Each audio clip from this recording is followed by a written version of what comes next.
Ngala Shem me u Jesu ulok bemju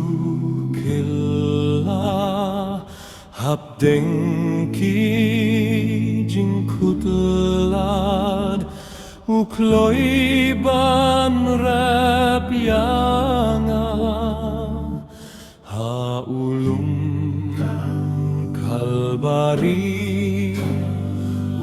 Ulabakadi hingpna ban penim iunong pop kumanga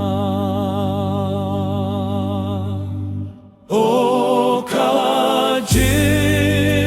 ieit bakrau jing is nei bajeli nong pok kumanga karam ulasiu jingkordi tulasya lapen pong pansnya sya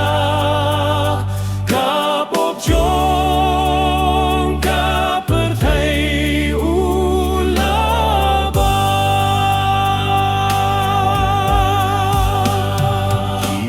Sia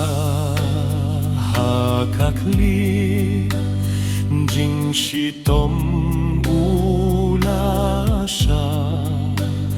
kiktibat kyat kitya habot liu jong uprek hapetingkan kajing kordit Ula duai hangta ko patoshim nomin siem jonga O kajing ieit bakrau jing isnei bajeliu unong pop kumanga karam ulasiu jingkordi tulasya lapen pong pansliat sya kapok jong kapertei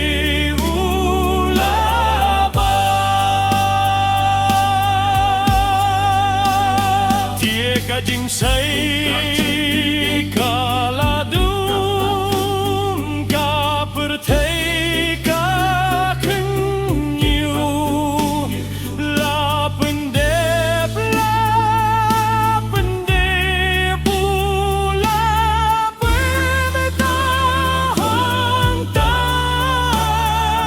banten sken lakular Pilai paro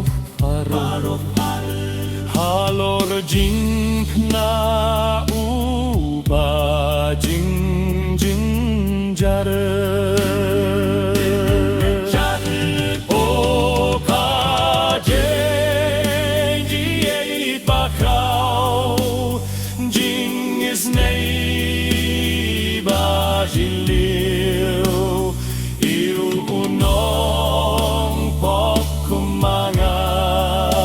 karam ulasi jingkordi tulasya